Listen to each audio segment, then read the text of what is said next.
All right, I'm live, I think. um, I'm just wondering why my coloring looks so strange, and it's because I've got the window open. Not literally open, it's very cold out, but I think it's the blueness of the daylight, so I'm just gonna close that, and then we'll get this party started. Hope you're doing well, glad to have you along, and looking forward to being collaging with you.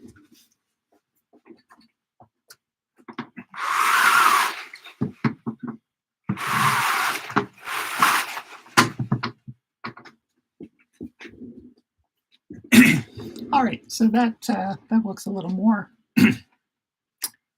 better. It's always sad to kind of close the window or close the blinds on a sunny day, but you know, we do these things for our passions. So yeah, it just keeps things under control a little better. So yeah. So today, last week or last session, we had The Future is Female. I saw some really great, some awesome collages on our virtual collage jam group on Facebook. Way to go, guys. And I guess the manifestation didn't work, but it just means those of us who believe in kindness and equality and compassion and autonomy to one's body, etc., etc., etc., etc., just have to fight more. And it's like, all right, well, they asked for it. So, but I think we all went through a period of mourning there, unless you're, well, I think most people who follow this virtual collage jam fall into that camp anyway. So, but that is now in the past, for better or for worse, and well, for worse, right? So, welcome for Horseplay, and I chose Horseplay for this time of year because I remember going as a younger person. I haven't been there in ages. Going to the Royal Winter Fair, and I know one of the things that was great was watching. Watching the horses, the people riding horses, dressage, jumping, all those very cool things. So, and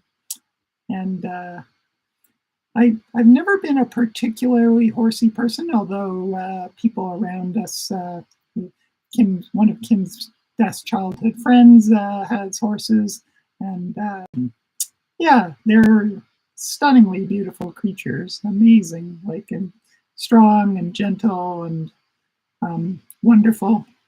So yeah, so why not have some horses, right? So hello, Sherry, how are you? Yes, okay, yeah, but you know, today is a great day to be out doing yard work, but yeah, there's only, sometimes you need a rest, right?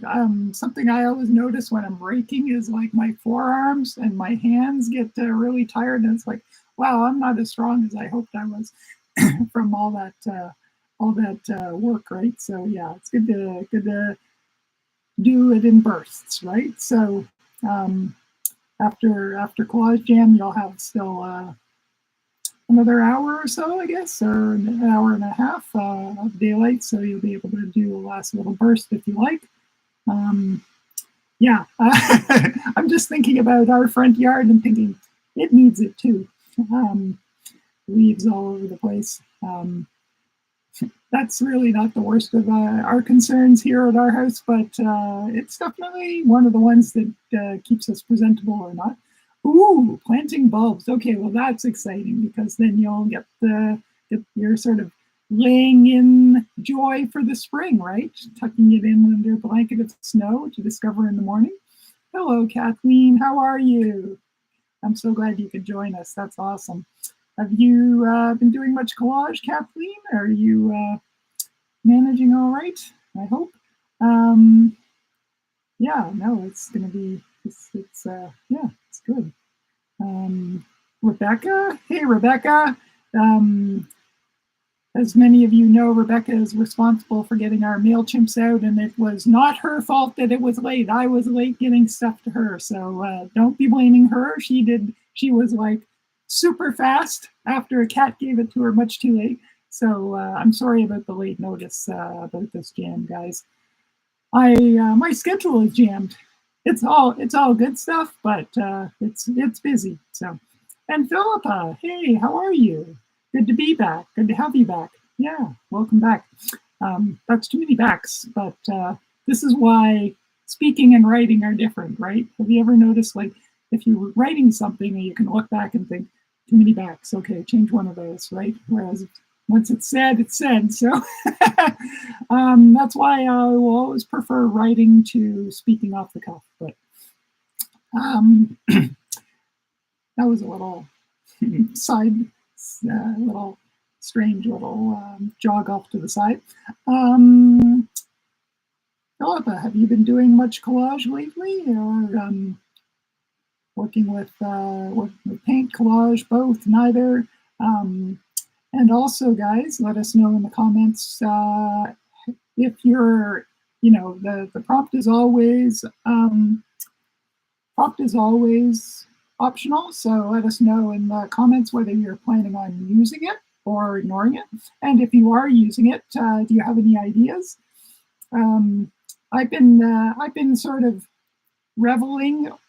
Well, maybe that's not quite the right word, but I've been living without the safety net with stuff like that. I just printed off some horses, and I have no plan. I'm just gonna start cutting and leafing through them and juxtaposing them and see what happens. So no plan here, but I know with the creative energy of you guys working and me working, it'll all go somewhere interesting, as it usually does. So, hey, Nellie, awesome. How are you? Joining us from halfway around the world, which is awesome.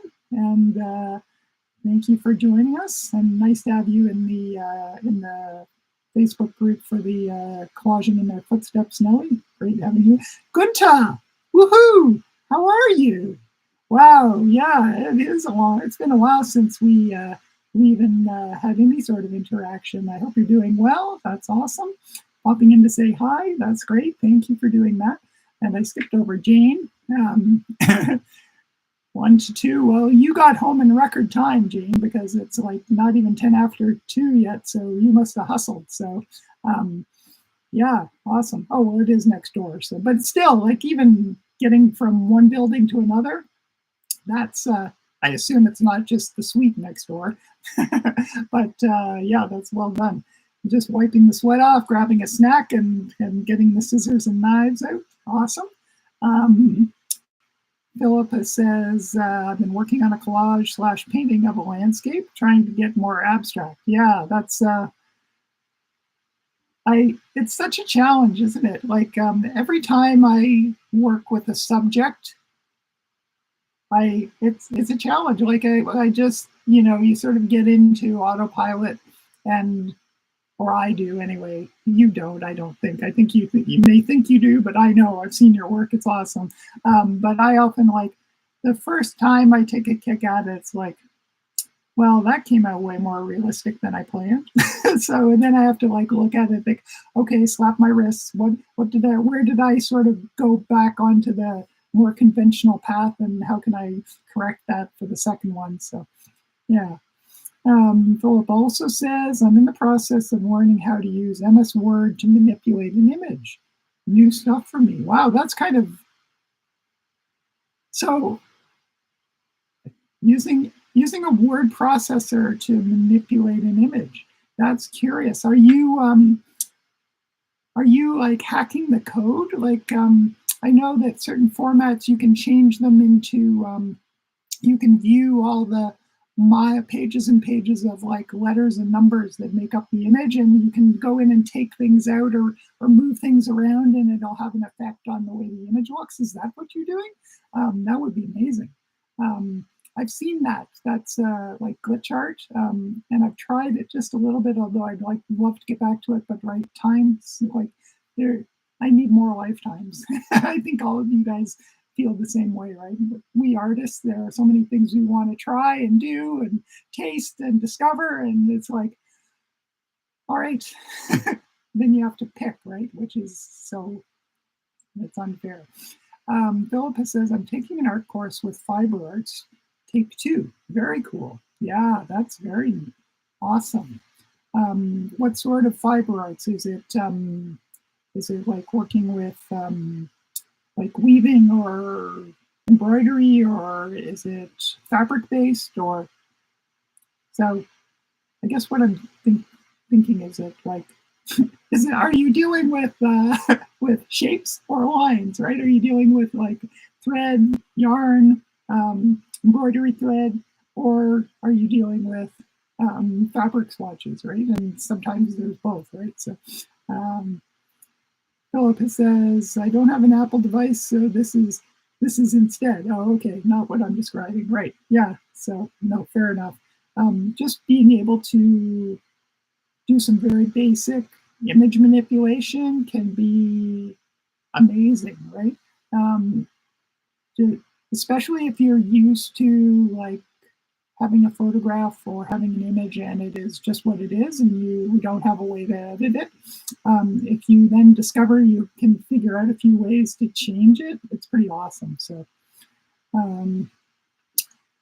Cherie says, I use Pages for my digital collages all the time, Philip. Very user friendly. So, Pages is just like the Apple version of it's a word processor too. So, I think MS Word has way more capabilities, but Pages is relatively straightforward, although it's pretty strong.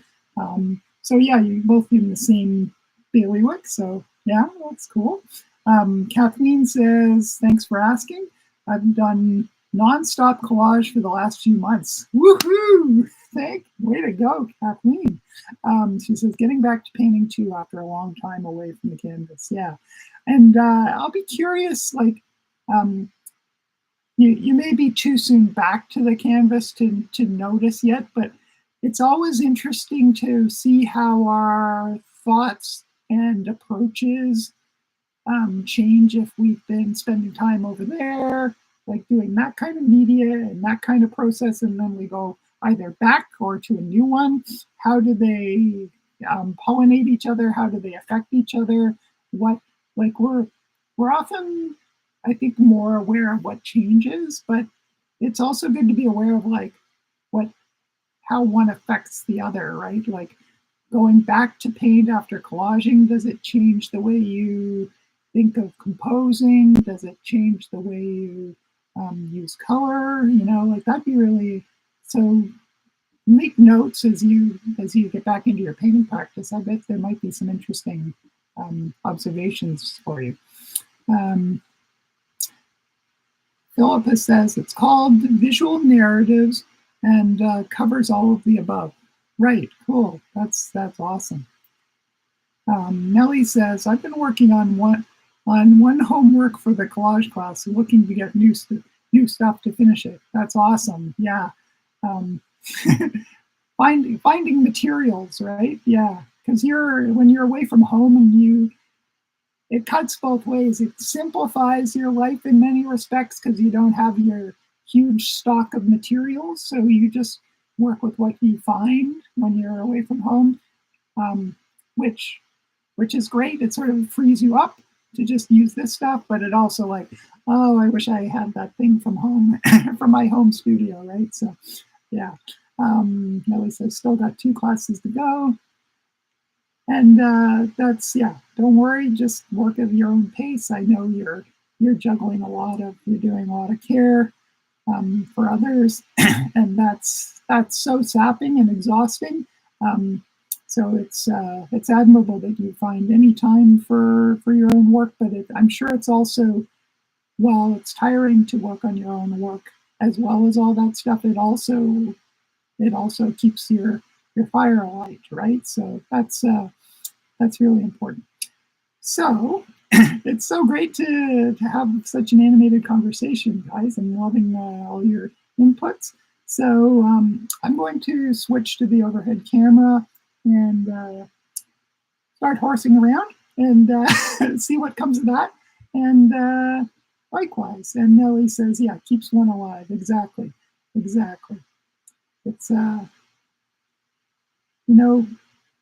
of course, we would rather have everything in our life be relatively even keel and have lots of time to spend on our work. But when the shit hits the fan, it's really like if you can just do a small amount, it's so much more than none, right? Like if you just like say, okay, I can't do my art with all this stuff going on. And sometimes that is the only way, right? It's the only way. It's like there are times of life that are like that. But if you can say, you know, this, I just need a break, right? I need to go away where no one is, I don't have responsibilities to other people. I'm just going to spend 20 minutes, an hour in a locked room looking after my needs and make some art. And it, like, that is such good medicine, isn't it? So it just makes the other stuff bearable and makes you a better person for the rest of it, right? Because you're like not feeling completely wrung out. You're only maybe 99% wrung out. Anyway, I'll switch the camera over. So going black temporarily while I change the camera position, and we'll get this party started. Don't worry, we'll be back in a moment. All right, just got to get it set up in the arm over here.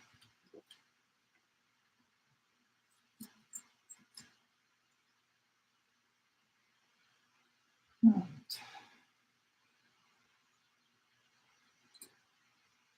There we go. Let's get the view a little better. Sorry about that. There we go.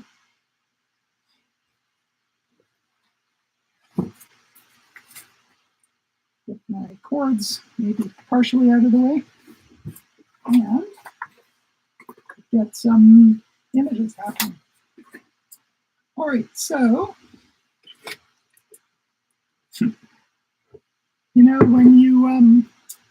when I teach online a fair bit, so I occasionally am looking at every week I do a very light bit of video editing, very light, just sort of cutting off the front, usually the chit chat at the front of the beginning of a class, and then also just putting time signatures in. But I notice how much I say, okay, so, and I just did it again today, just now. Okay, so it's my go-to phrase for getting down to brass tacks. So I'm going to, I guess I'll need some paper. And I'll need some glasses for closer work. And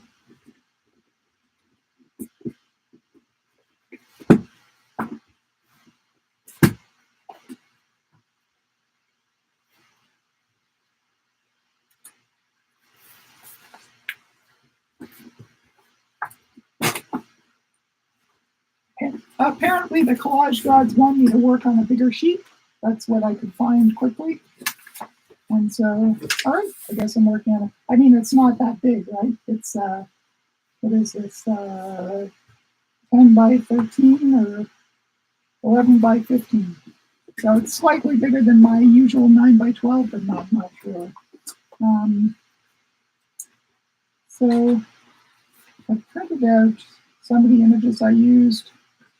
These two I used in the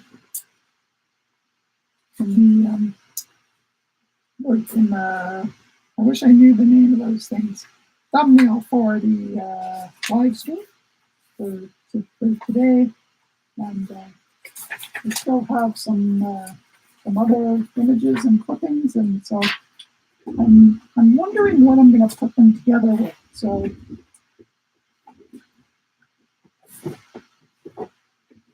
I just a few days ago, like 2 or 3 days ago, this is my neutrals drawer. So it's like I've got all my black, whites, and grays, images, textures, and so on. And it was the one drawer that was getting unruly. It was like spilling out and it wouldn't close. And I thought, okay, I'm going to edit down some of the stuff in it. And one of the benefits of doing that, I mean, now it fits, first of all, that's good. But the other thing is it reminded me of some of the things I had in there. So so some of the things, I did a course a year or two ago on collage and drawing. And so one of the exercises we did was a whole bunch of like using a marker or something to do mark making and to make textures and things just really quickly, like this scribble and like those scribbles on full sheets. And then we collaged with those. And so I had leftover pieces from that. And for some reason, I'm thinking that is something I want to play with. So I'm going to dig them out. I also just feel like, for some reason, I'm feeling like black and white is I'm feeling black and white today.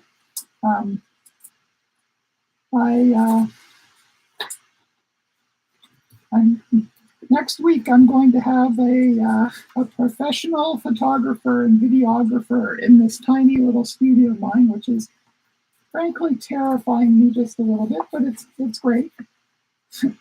I will tidy up as best I can, and the rest will just be the way it is.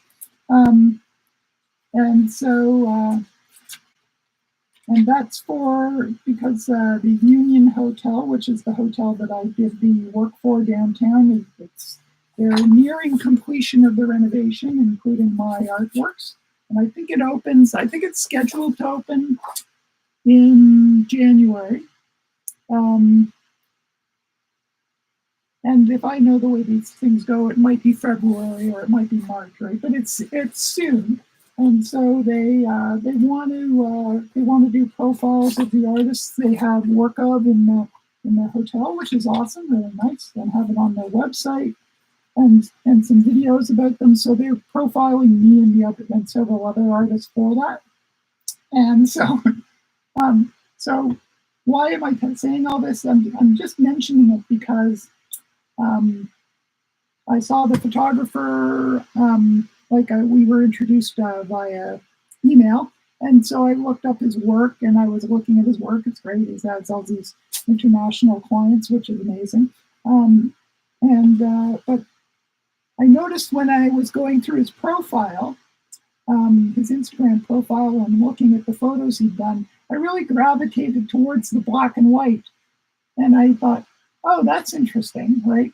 And that's sort of I was thinking, so why am I drawn to the black and white? Well, first of all, his black and white photography was really great, but I think that there is sort of a purity to it, right? When you are not, it sounds like a bad pun, but you're not swayed by color. Your judgment isn't colored by color. It's just about value and texture and all those things that can be expressed only in black and white. And there's a sort of a purity, even it can be super rich. So anyway, long way of saying that I'm thinking I'm going to work in black and white today. So that's pretty funny. But yeah, so I have grabbed some of these texture scraps. This is from Algonquin Provincial Park, Algonquin Park. This image of a moose, and I just thought maybe it'd be kind of fun to have that in there with the horses as well for some reason. So, and then I just grabbed a couple of. Of course, I have to have some fashion in there too, right? Whether it makes the final cut or not. And this was a misprint from I think it was from a year or two ago in Virtual Collage Jam. I can't remember the prompt, but it involved angels in some way. And so I had printed this image, and the printer was doing this banding and fading. And sometimes, so sorry, it's a little hard to see. I'll bring it a little closer so you can see. And so I stopped the print, right? But I also oftentimes when I have a misprint, I kind of go, ooh, that's cool, right? And they often find their way into my art because the misprints end up being more interesting than just the prints that work out perfectly. I know some of my collages, oh dear, I got the focus issue here. So see if I can get it, bring it down to the, sorry guys. It seems to be a hazard of,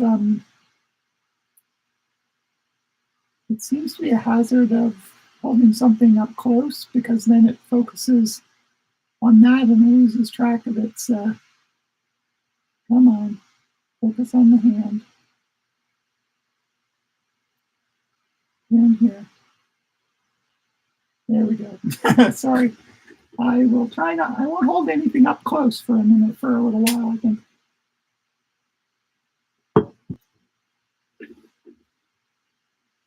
All right, so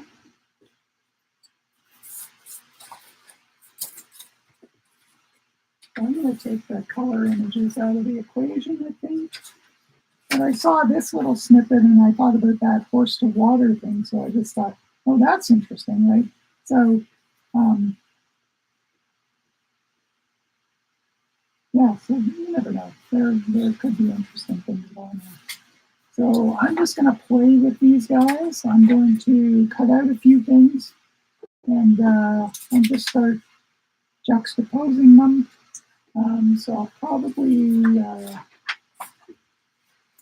if I can find my horses again, I've lost them. I just finished printing them like 2 minutes ago. Now I can't find them. That's classic. All right, they're found again. That's good. Take the color ones out. So for some reason, I also really like these like older etching type images. And this is apparently, yeah, this is I don't know whether it's a photograph. I think it might be an illustration, but I think I'm going to stick with these guys for now, and then maybe bring in the occasional bit of photography.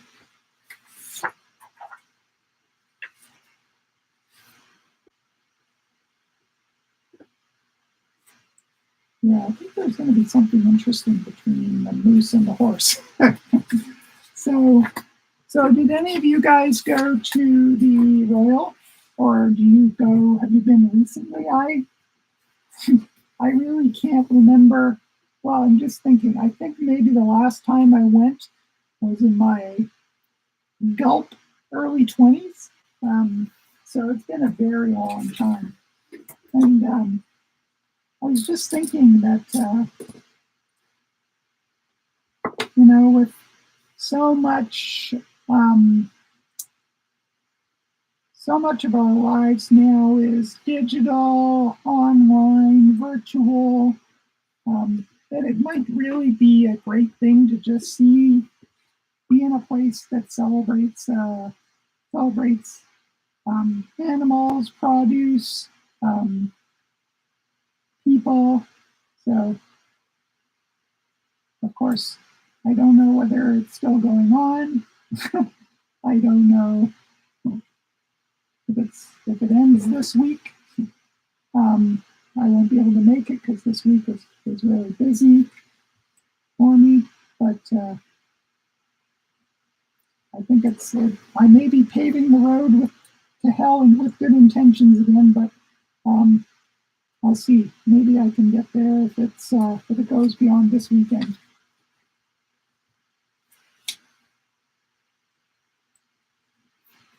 And do any of you guys ride? Or have you ridden? And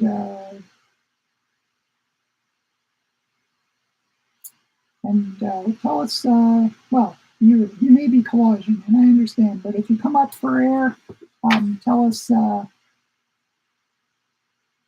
your experiences with it. Did you enjoy it? I mean, I think most people who do it really enjoy it. The collaboration between you and the horse. To see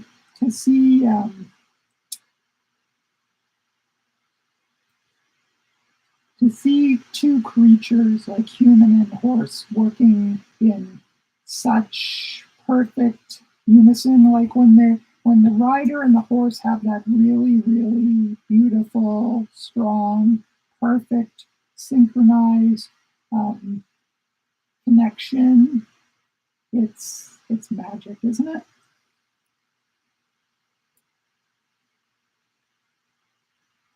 You know, I watch. I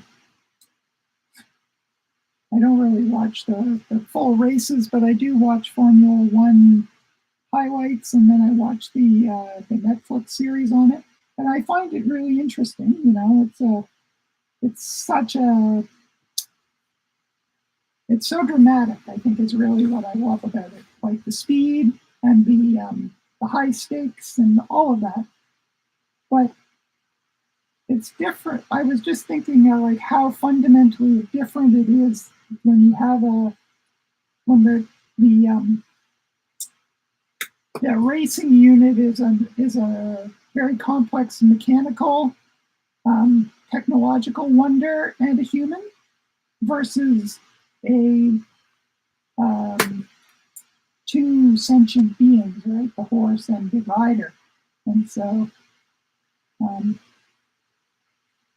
yeah, I think there's probably a much more profound, beautiful aspect to horse and rider than there is for driver and the racing car. So, you know, and nothing wrong with that. It's great too. But yeah, let us know your thoughts on it. Let us know any experience with riding if you have any, what you loved about it. I don't know that I've ever ridden a horse. I don't think so. Maybe when I was really young and I can't remember, like some sort of a pony, but I don't even think that. And one thing that, like, I think always gave me pause, even though I never really had to worry about it because the opportunity did not arise, is when you're on top of a horse, when you're riding a horse, you're way up there. Like it is not, it's a lot higher off the ground, right? So that's that is a little worrying, especially like it's one thing if you're once you've built your skills, but to learn how to do that, I guess lots of people start with ponies and start when they're young, which helps a lot. But yeah, I can imagine being. Let's just say I can imagine the following part. Let's just say that for the so.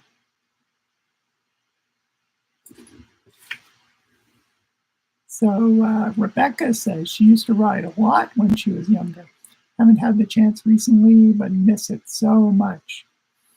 And Jane says, the horse is my favorite animal. I rode as a youngster. English, then again in my early 50s, Western. Wow, so you've done both. That's amazing. Wish I could live on Yellowstone's ranch. Awesome.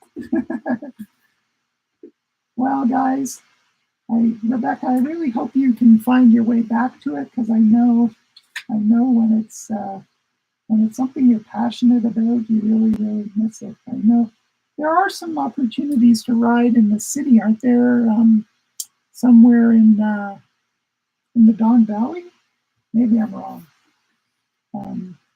but any of that stuff, it's very. You really have to work for it, don't you? Because it's not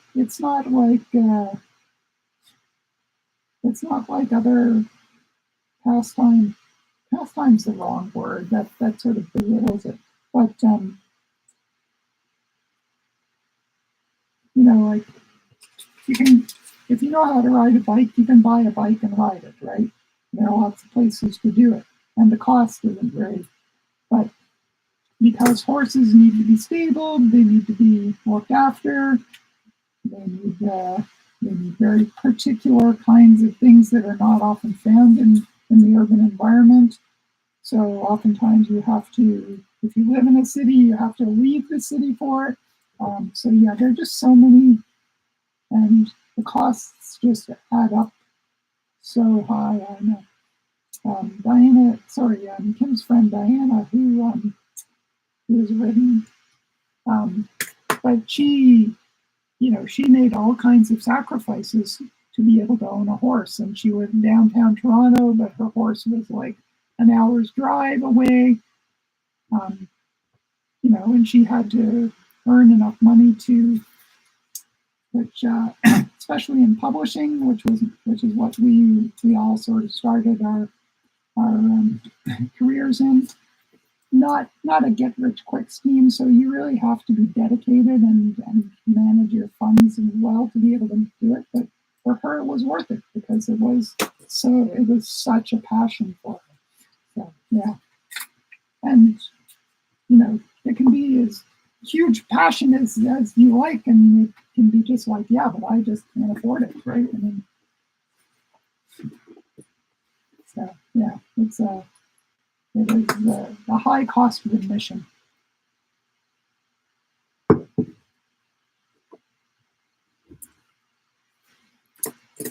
Irina, how are you? Welcome aboard. That's great. Irina says, I used to ride a little in my youth. I love horses. I think they're beautiful. I mostly enjoy them now on clips and social media. Yeah, exactly.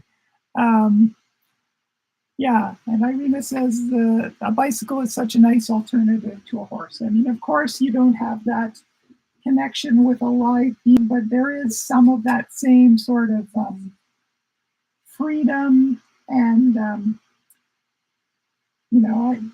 most people, you may not know this, Irina, but most people here do, who in Toronto, that I used to be pretty interested in cycling. I now do it just for fitness, but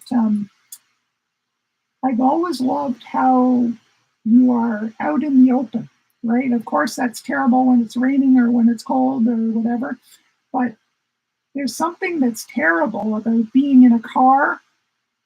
There's something great about being in a car, but like where you're sort of insulated from the rest of the world, whereas on a horse, I presume, and when you're on a bicycle or a motorcycle, but then you have all the noise as well, but you have that experience of like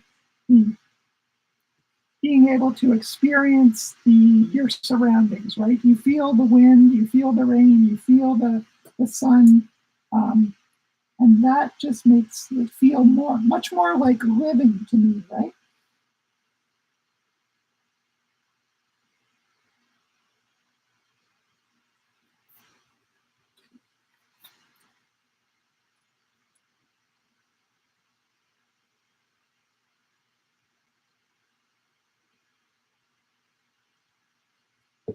When I was younger, I would, when we had our first graphic design business, so in the 90s, and I would have been in my late 20s, early 30s, I used to race bikes, bicycles, at a very low level, but I did both road racing and mountain biking, and so my weekends were sort of consumed with that, and I really loved the way it was. It was a complete change from staring at a computer, which is what I did for graphic design, long hours of that, right? And so it was really great therapy. The fresh air. I would usually drive somewhere not too far away, but out of town for a bike race throughout southern Ontario. So not that far away, but and the mountain bike races would be in beautiful places for the most part. So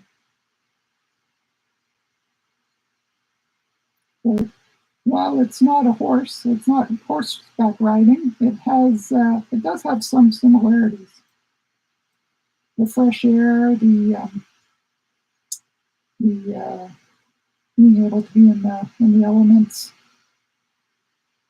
being out in nature, being away from away from the city.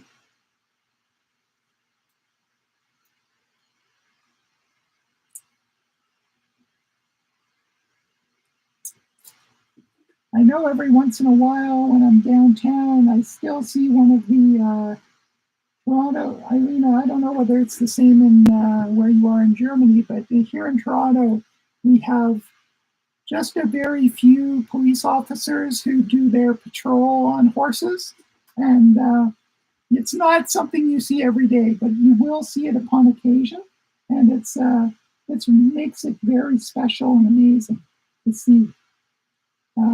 You know what? I'm not even sure whether they still do that. They used to, but I hope that they still do it, because there's something amazing about seeing a full-size horse and hearing it clopping down the street.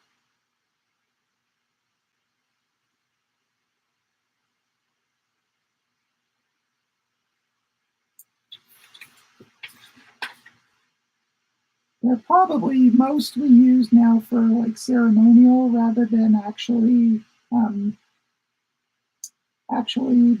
patrolling, but I think they may still do a little bit of that.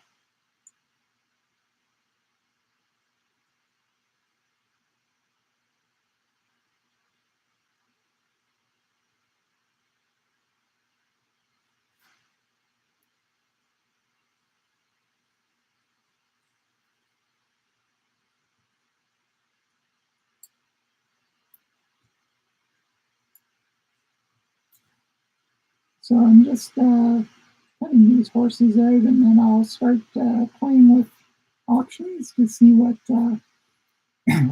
sort of things happen. I'll get some black and white paper and some of my scribbles.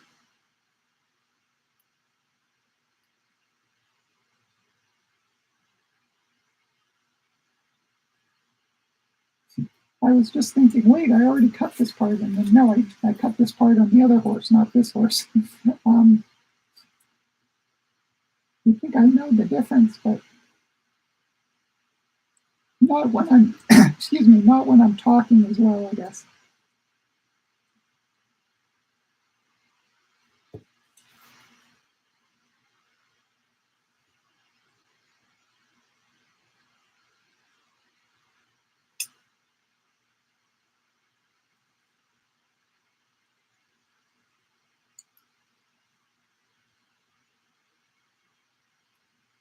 And so I'd be curious, guys, if you are working with horse imagery, are you working with illustrations like this, or photographs, or a combination, or like, did you gravitate to one or the other for any particular reason? Let us know in the comments. I think there are a few new comments, so I will check them out in a minute.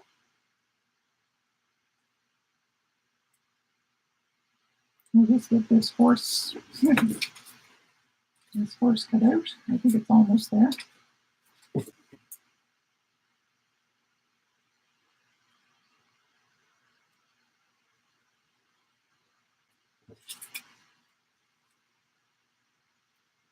Whenever I'm cutting something long and skinny out, like a horse leg or a pole or hair, something I try to do that I find very beneficial is not cut out the very end of the whatever it is, like the end of the leg or the end of a pole or whatever.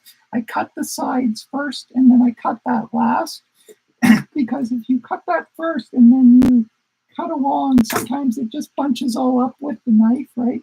But if it's still attached here and I'm pulling the knife this way, it stays taut, nice. And then the last cut to free it is just that one short cut across the end of whatever it is, a leg or a hair, a lock of hair or a pole, or whatever skinny thing you're cutting out.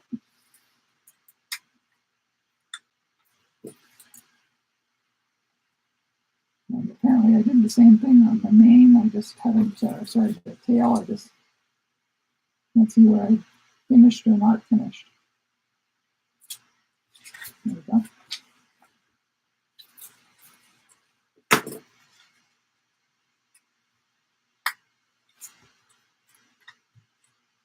it's always so satisfying when it comes out, right? Sometimes you've got these tiny little bits that sort of snap off out, and then it's like, oh, there we go. And then you have a creature that can march across your cutting mat, which is fun. All right, so I'm going to check the comments.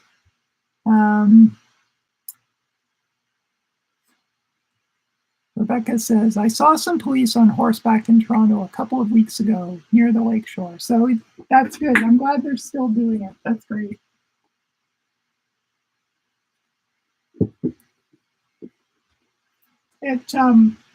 You could say, well, this is an anachronism and money shouldn't be spent on that, and maybe it would be better to put it into the the officers on bicycles. But yeah, I think I'm sentimental enough that I think it's good to have.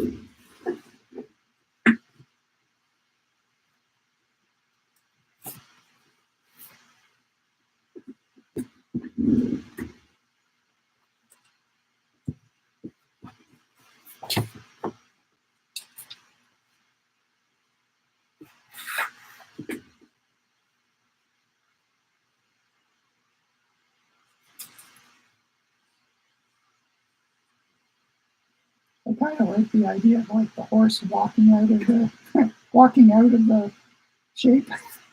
There's something kind of silly and fun about that.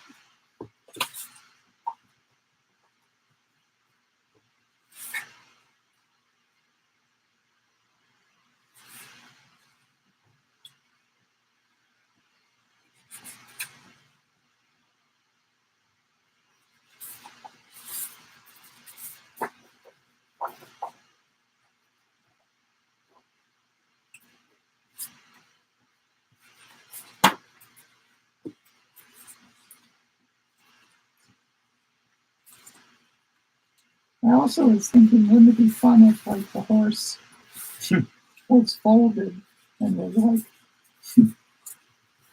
changing direction or something like this? It might not work, but that's kind of fun too, isn't it? Wrap around horse.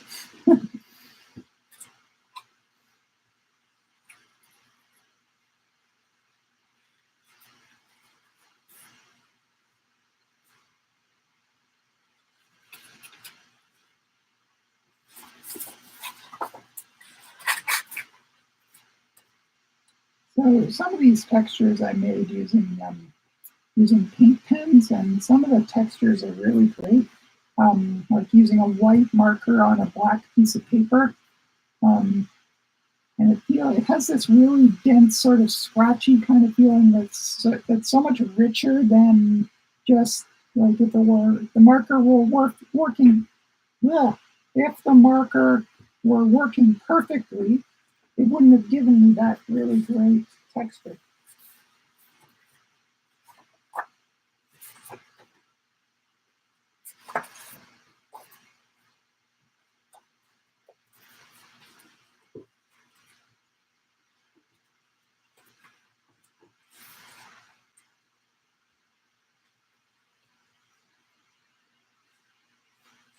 I think we'll have to put this girl right with her attitude and pose and lean. I think she's going to factor in somehow.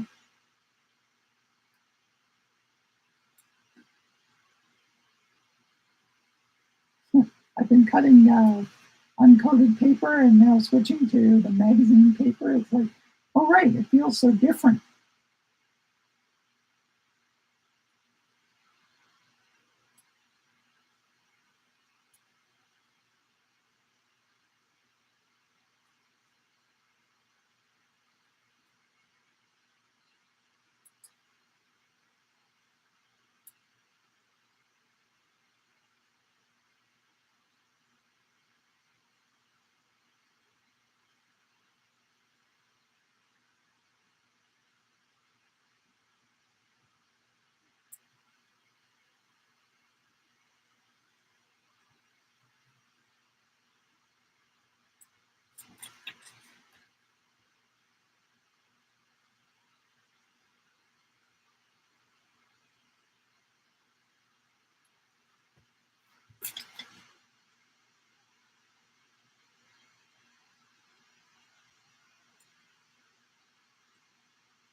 So has anyone got news of any exhibitions you're in, any like any jury shows or any prizes or any being accepted to anything, any good news that way, sort of, or anything you've submitted to? I recently submitted a bunch of work, and it took me quite a while to get it together, to Contemporary Collage magazine has annual awards. They're in the UK, but they're a really great publication. And I submitted in 3 different categories, and I didn't even make the short list in any of them, so oh well. But you know, that's the nature of submitting stuff. There's no guarantee, right?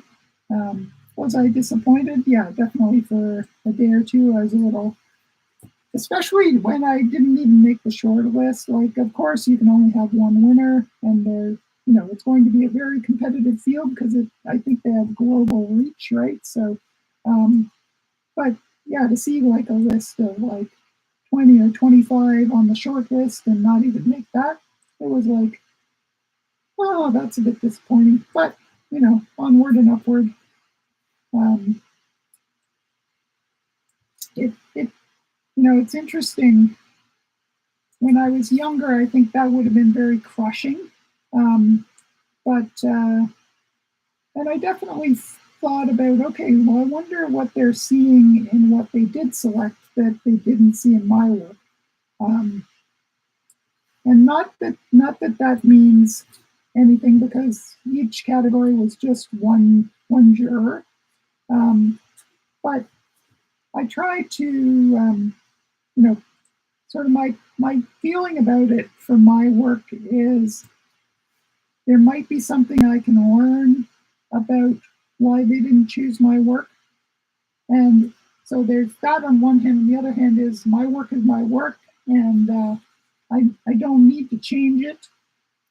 I do want to evolve it, so you never know.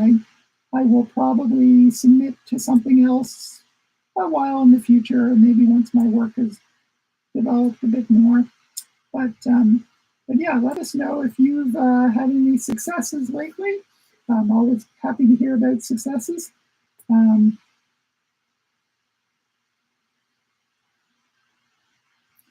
and you know, I was saying all those things, and really, I'm delighted. I have. You don't get everything, right? No one does.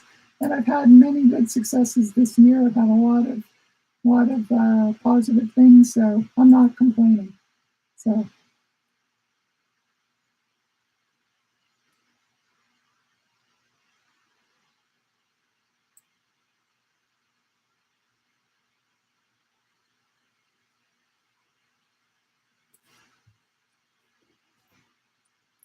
I'll check and see what you've said in a minute or two once I've come to another come to another stopping spot. This jacket has these interesting cutouts between the shoulders and the sleeves, which definitely gives it an edge. Well, so does this haircut she's wearing, and the strong black eyeliner, like super strong.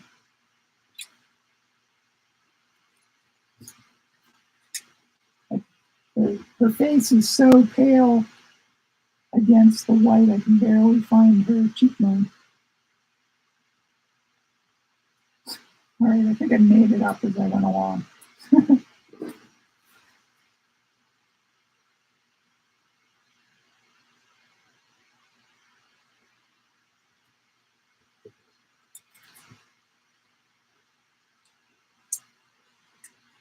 A pose like this should yield some really great negatives too, which is why I always try to. I didn't cut that part. No wonder it's not coming out. I always do my best to cut out in one go, without sort of like if I'm cutting her out, I try not to tear up the negatives or cut them up into pieces, because I can find them useful as well. Oftentimes, I think my most interesting work uses either the backside or the negatives, or, so they're just as important to me as the thing that I've actually cut out. So I do try to keep each one whole.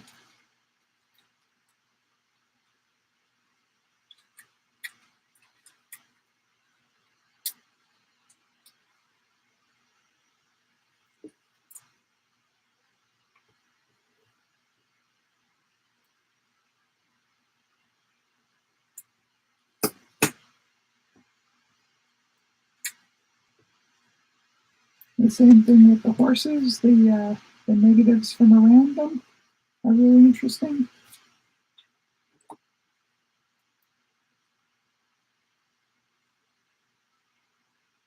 Trying to figure out where I hadn't cut out the hand, and flipping it over will help me find the parts I missed. There we go.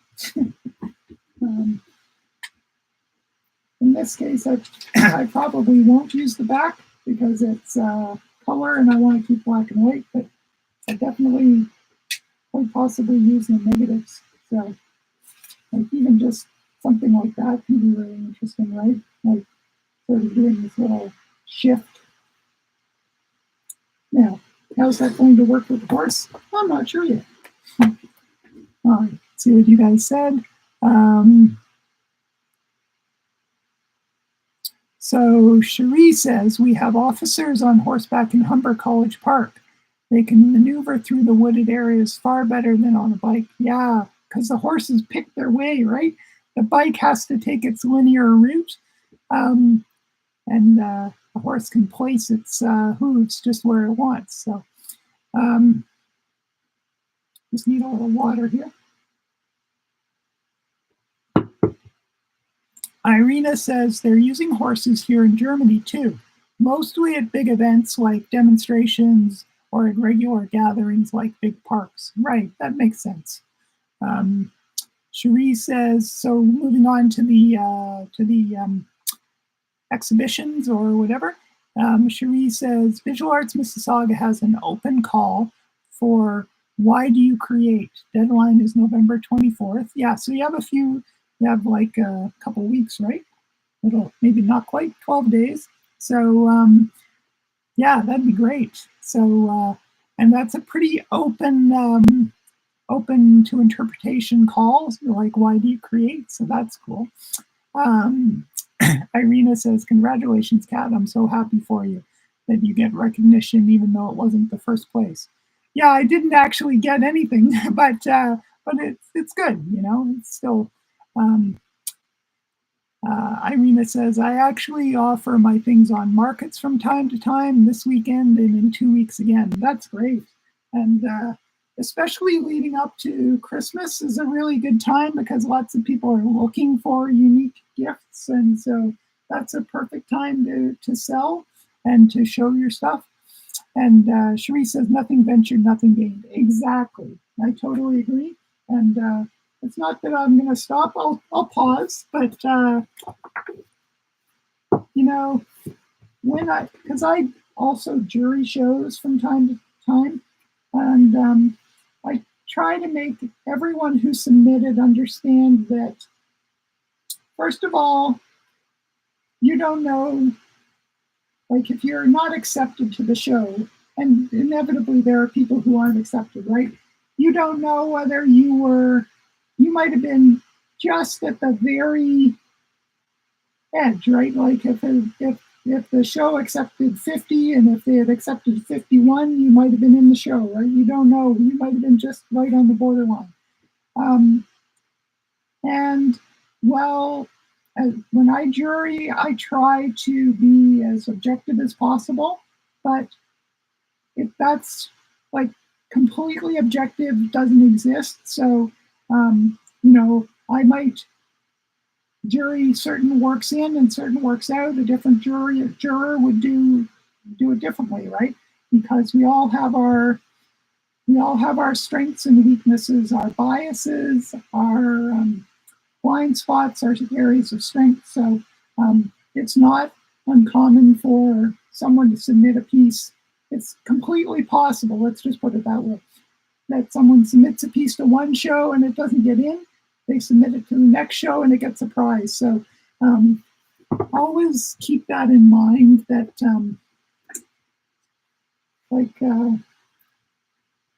the show I submitted to, it was one person jurying. It wasn't even several. So for each category, it was a different person. But so it's one person's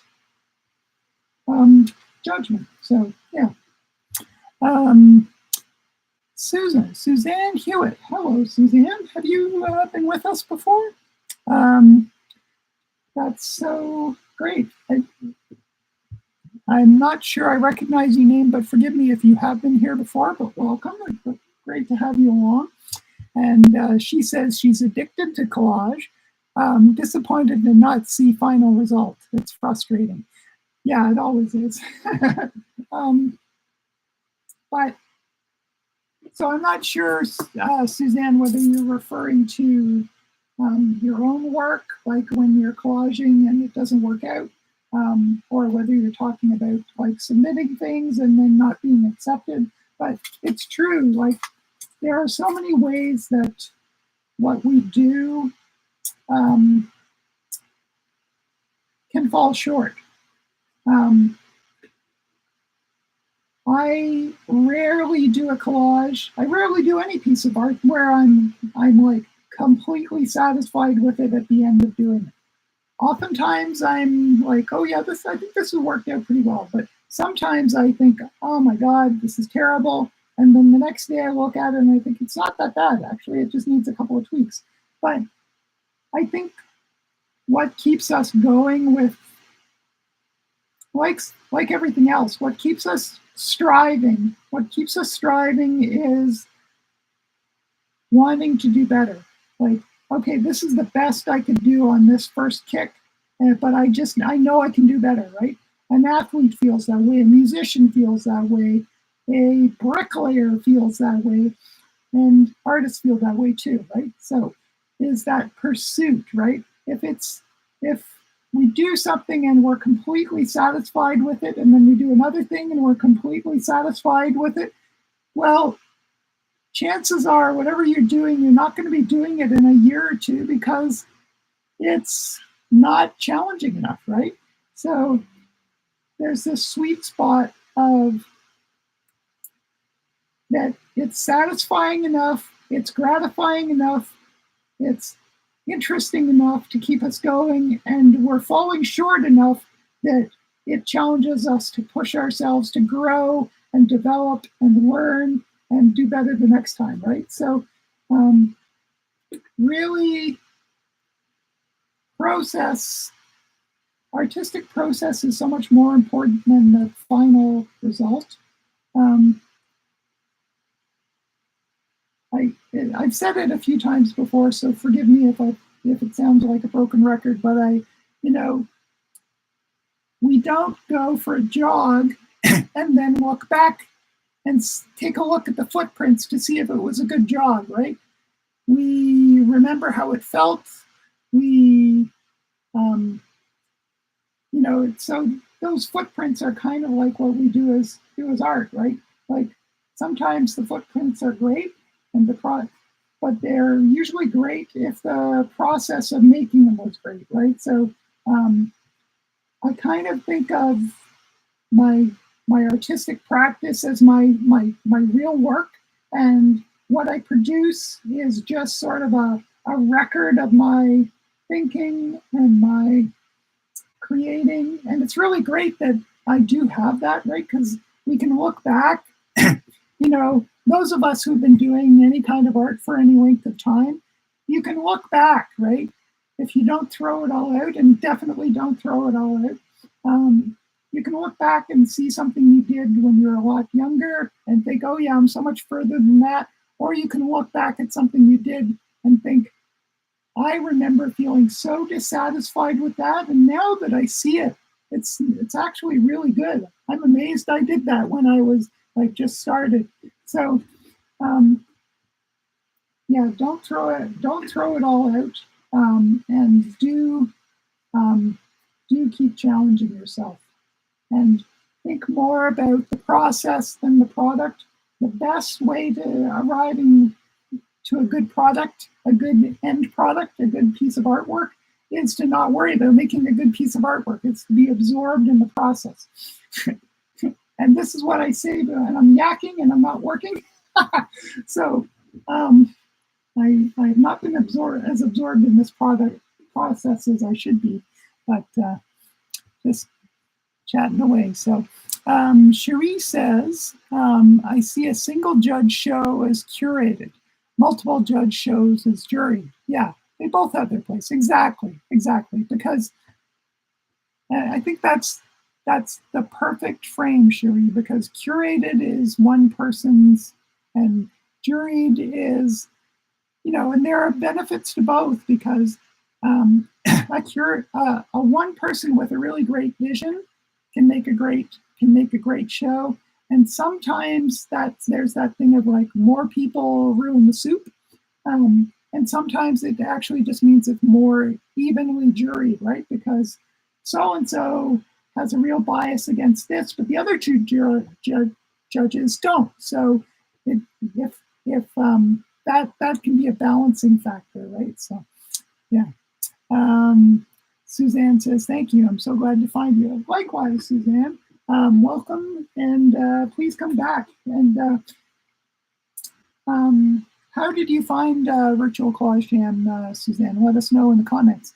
And I'll just say that there's also a Facebook group for this.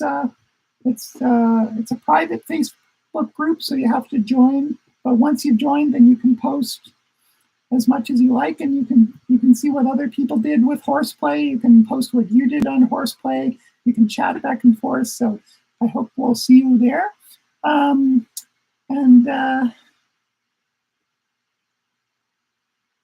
Mia has joined. Hello, Mia. How are you? She says, I somehow missed the prompt for this session. Love the theme and Cat's Collage. Well, it's just loose pieces right now, but yes, it is Horseplay, and so hopefully you guys are enjoying doing some Horseplay of your own. And I just think there's something interesting about this pose, so I want to see if it can play.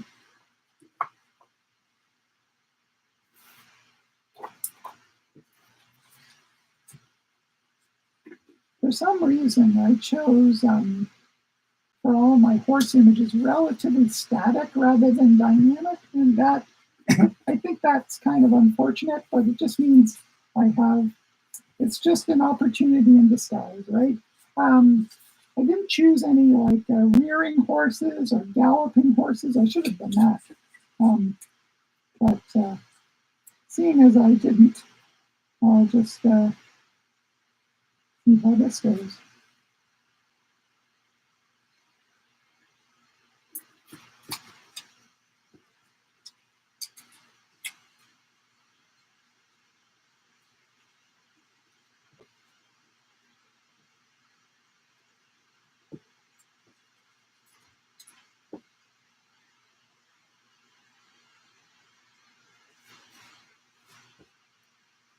I'm curious, guys. How are you guys at doing multiple things at once, at multitasking?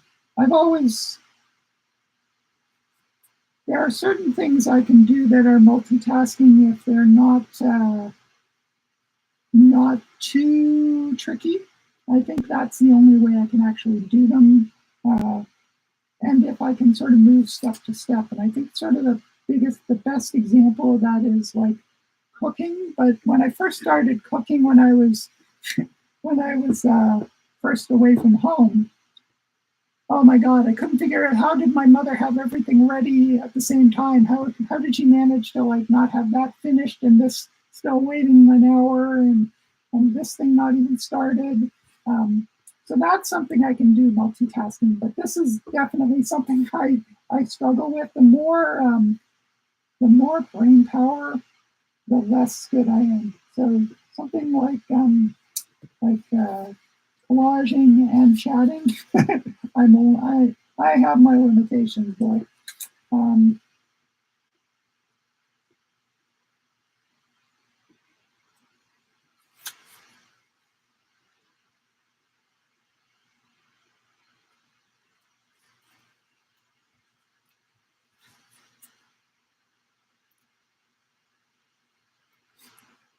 I think when I'm sometimes a little insight into oneself is it's good, but sometimes it's scary. I'm like, oh, okay, the horseplay, and now what am I doing? I'm playing with fashion imagery again, and like the horses are in danger of losing the plot. So get a grip, cat. Get the horses, make the horses center stage. Or maybe we need to take her out of the equation. Maybe just her silhouette. Maybe that's less distracting. And maybe that's more interesting to play with the horse.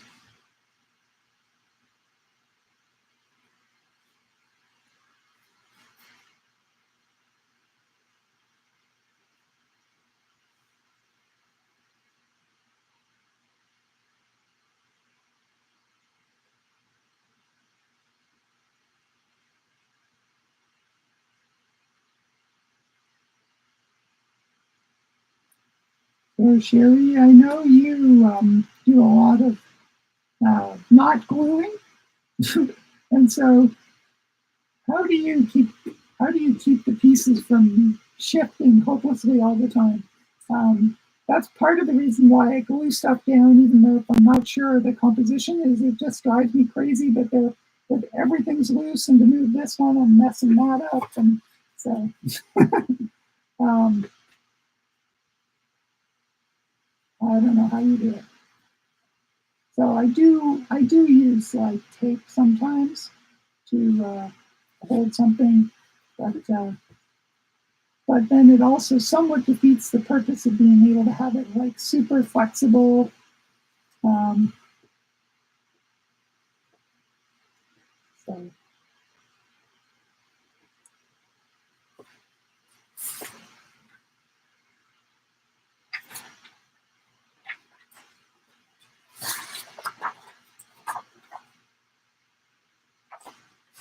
yeah, just did it again.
So speaking of walking and chewing gum, you'll notice that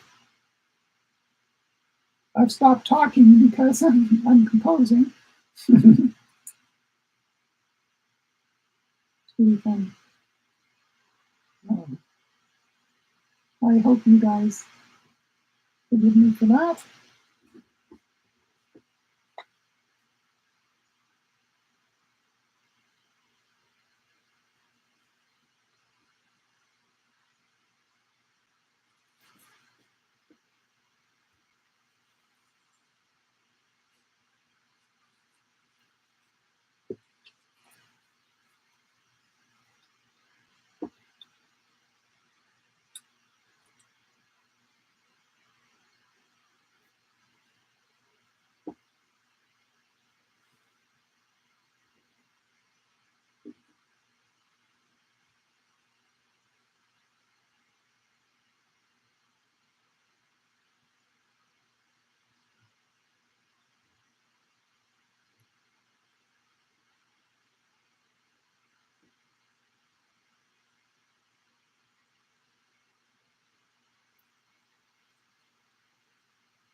Yep. Sometimes, I mean, this is so much fun, but I do miss I do miss digital sometimes, and this is to have that complete that ability to, well, you know what, I say that, but I'm doing things here that are very difficult digitally. So different strokes.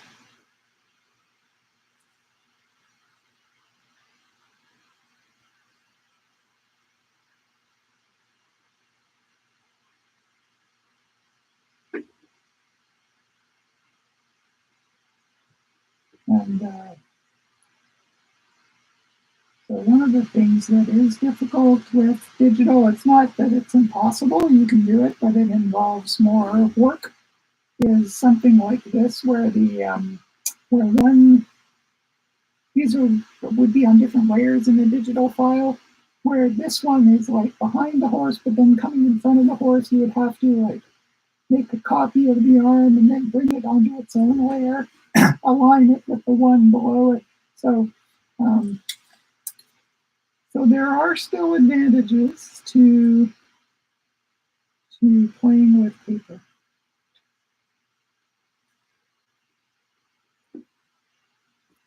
What I was thinking, it'd be kind of fun to have the horse like, peeking out from her. But then you can sort of lose some of her silhouette, but that's might be interesting.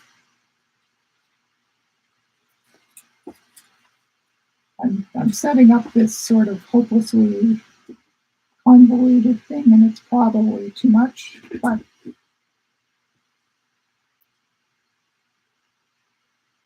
sometimes the challenge of making something complex work can be fun too. So,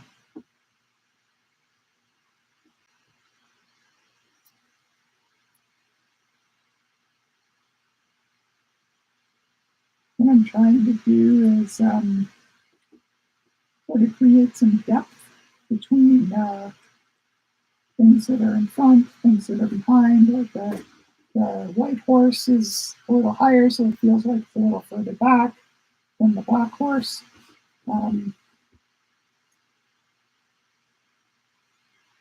don't ask me what she's doing in here. I know I can't answer that. But first, I'll get the composition worked out, and then I'll figure out why I did it. Rationalize it after the fact. Um,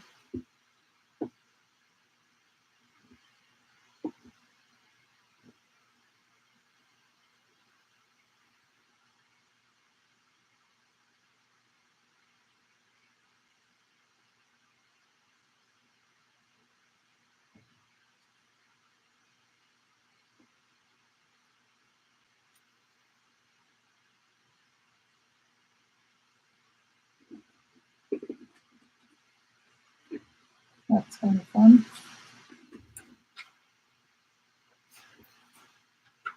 So I don't want to breathe. I'll just touch it like I just did. Classic. But I can take a snap of it. But for right now, I just want to move it a little, move it a little bit so I can actually have some space to cut.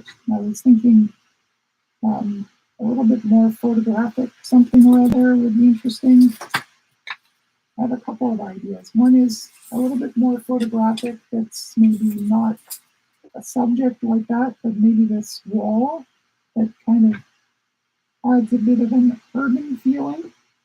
And then I'm also wondering about including a bit more of the scribble slash, I'm coming off camera, sorry guys, some of these things somewhere in the mix too. I'm also thinking there's a lot of either black or white. There's a little bit of gray, and so maybe some gray, like for instance, where the white of the where the white of the paper is, rather than this white, maybe a little gray might be useful. So yeah, so those are my thoughts so far. And I'm going to see about maybe a little bit of brickwork in there. And I just have a lot of very clean edge cuts, so I thought maybe something that was torn might be good. So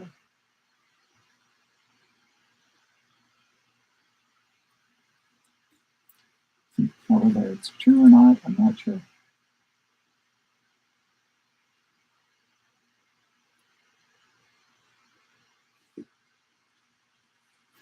I feel like this is the right spot for it. But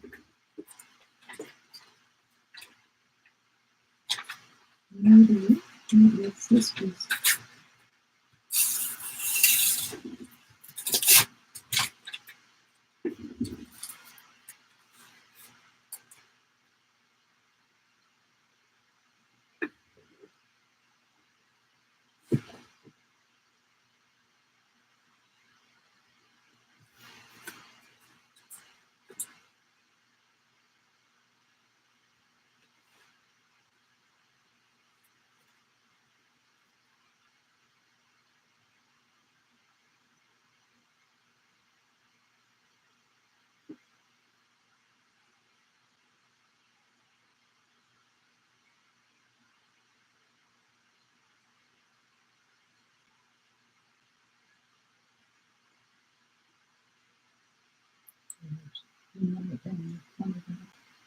Up there and under the down here.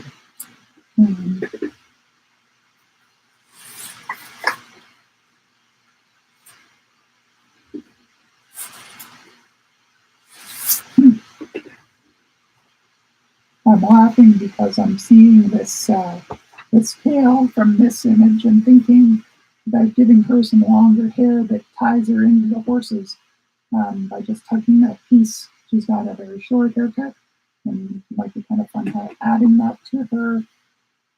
So I might try that. And speaking of tricky cuts, that would be a tricky cut. I'd have to make some generalizations. But also it might be all right on the white on white. So, I've got so many options now, and I've got so many layers going on. Some of this I really like. Some of it isn't quite working, like this area around her hand. I've got one of the legs from the horse in the back.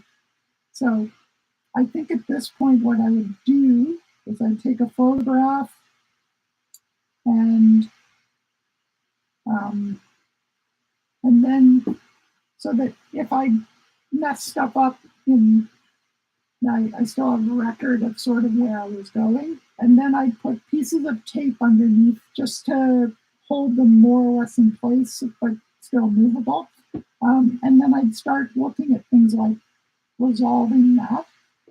And it might be just a case of layering so that leg isn't there. There are also like too many edges in here. But there are some things I really like. Like I like this coming across and the way that sort of comes across to her head, and then her body leads us down, her lean leads us down to this horse is going that way, this horse is going this way. And this right here is probably not the perfect thing, but what I'd like to do, what I think I'd like to do, let's put it that way, we'll see how it goes, is take areas that are either stark white or stark black, leave some of them, but in some of them, add something like this that still keeps it mostly black, but adds some sort of animation. So, for instance, the white equivalent of that would be like, well, maybe in one of these white areas, having something like this that has just a little bit of detail, but it doesn't steal the show. Or it might be something not that, these are small marks, but they're black. Maybe it'll be a light gray pattern, but adding just a little more richness. I don't want to lose all of the starkness because I like the starkness too. So all right, you guys are probably commenting about the storm, and I am missing out. So all right, let's see.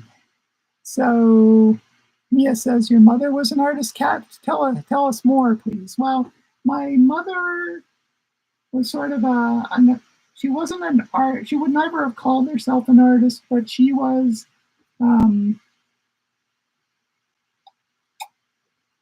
She was very creative. So she really lived vicariously through my art lessons. I know, but so because she was very creative, but she did not pursue it in terms of higher education. But she sang when she was younger. She was a product of the Depression, so she knew how to sew clothing. She was like the real quintessential homemaker. Like she repaired things. She knit. Like she was a prolific knitter. She could sew clothing. She also made later on in her life. She would make um, handmade cards for Christmas and for all her nieces and nephews, and mail them out. And she would use process, even though she would not say she was an artist. She would use processes like we would. She would do thumbnails. She would think about it. She would think, I'm doing this series of Christmas cards.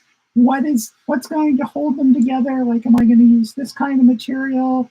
Is it going to be cut and paste? Is it going to be like a brush painting or whatever? And so very, very creative. And so when I went to a good high school for art, and then I went on to Ontario College of Art, I think she was sort of like lapping it up secondhand. And she, she was a really good cook, like not haute, but like just basic, good, delicious food. What else? She could sing. Her voice was amazing. She smoked a lot, so it sort of did deteriorate over time. But when I was in junior high school, we attended one of the school's concerts, and we were sitting in the balcony, and when there was a sing along, the conductor said, "There's a voice up there in the balcony that I want in the choir," and that was he pointed up towards where she was sitting. So that's a little drive-by on her. There's a lot more to say, but that'll give you a feeling. Yeah, going back a few topics because I haven't got to the to the comments. Cherie says, multitasking is the way I live. I always have multiple things on the go. The trick is finishing them. Oh my God, yes. Yeah. So I definitely have lots of things on the go, but I don't work on them sort of simultaneously. I do move between them a lot, and I think that I agree. That's like really beneficial creatively. And Cherie says, tack them a little. Dab will do it as far as how to hold things down. And you're right. I could use that fun tack, that sticky tack. I tend to use tape, but maybe sticky tack would be better. So yeah. Irina says, so cool with the double play of horses and women and her shape. Yeah, I'm enjoying the echo, right? I love call and response. So like when you see what she looks like, you see an echo of it. So yeah, thank you. Jane says, looking good, Cal. I'm not getting any further than just cutting out horses. I know I'm suffering a funk over the US election. Well, join the crowd. Yeah, absolutely. You may not have been, you weren't at the top of you weren't here at the top when I was just saying a few things about that. It just means sadly, we have to fight harder. But yes, how can one not be in a funk? But you know what? Doing something, whether it's cutting and pasting or making a horse collage, or even just building, gathering materials for a future collage, doing is really a good way, an important way. My voice is starting to fade. All right, so what was I what was I trying to say? Doing is a really great way out of the funk. So um, and Irina was what does suffering the funk mean? So Jane has answered. Yeah, in a funk means in a sort of bad mood or a mood that is a sort of a stuck mood rather than a flowing mood. Um, and it's kind of like an artistic block, but it's not limited to art. So yeah, and being in a funk is a logical, I think, um, although unfortunate response to that election result. So yeah. Mia says, love what's happening on your page, Kat. Will you take a photo before you glue it? Yes, I will, definitely. I think I mentioned that, but for sure. I always find, and this piece, because I've got layers that are on top and then coming, that are interweaving, that is really, it's not easy to glue them. This will probably be the kind of collage that I maybe don't glue down. Are you listening, Cherie? That happens from time to time. Where I do just use a bit of tape and then I scan it, and that is how I get to the final. Yeah, the gluing can be very challenging, especially. But if you have the photograph, at least you know what to get back to. But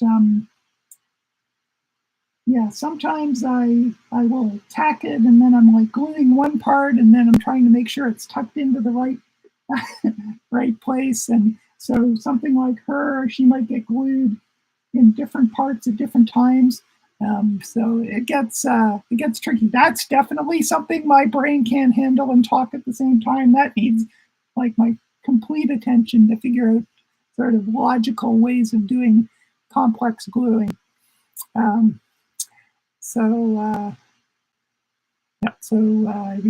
Irina agrees that got the meaning of funk. That's good. Cherie says, don't forget to like. Yes, thank you. Don't forget. And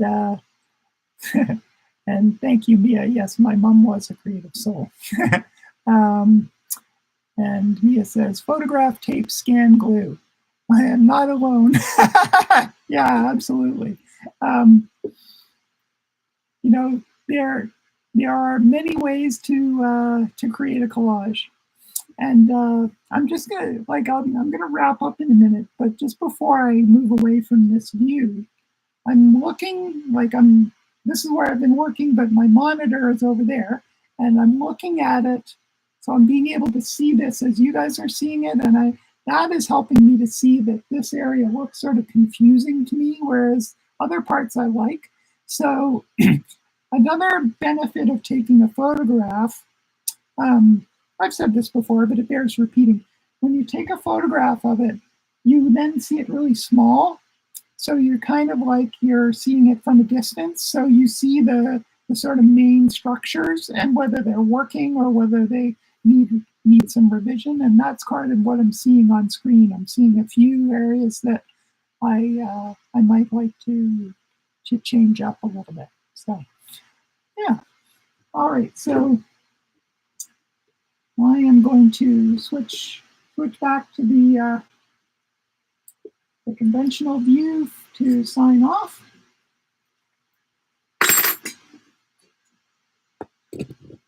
Let's get this back here.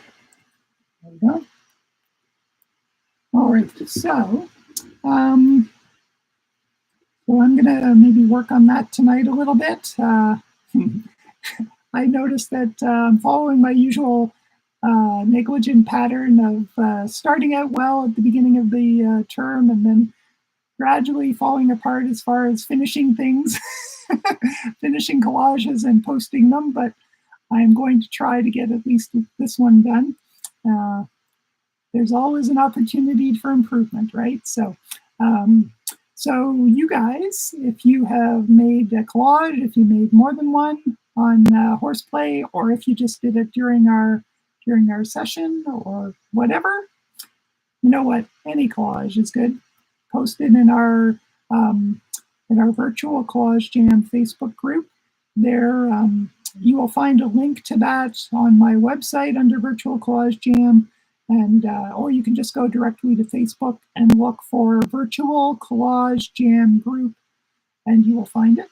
All separate words, Virtual Collage Jam Group. I'm speaking especially for Suzanne because I think she's new. So yeah, so I look forward to seeing what you guys have cooked up, and we have a little bit of a hiatus because we have some scheduling issues between Kim and I.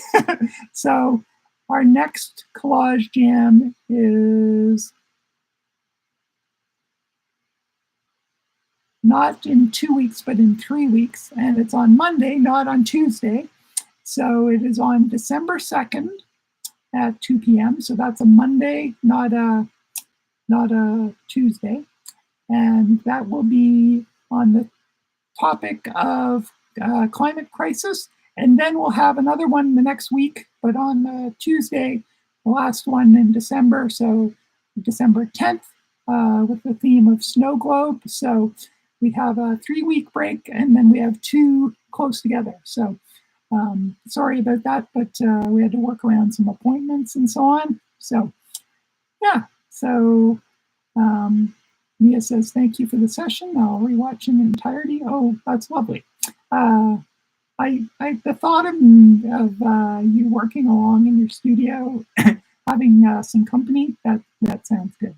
So, so meanwhile, keep collaging, guys, and we'll see you on December 2nd. And look forward to it. All right, take care. Bye-bye.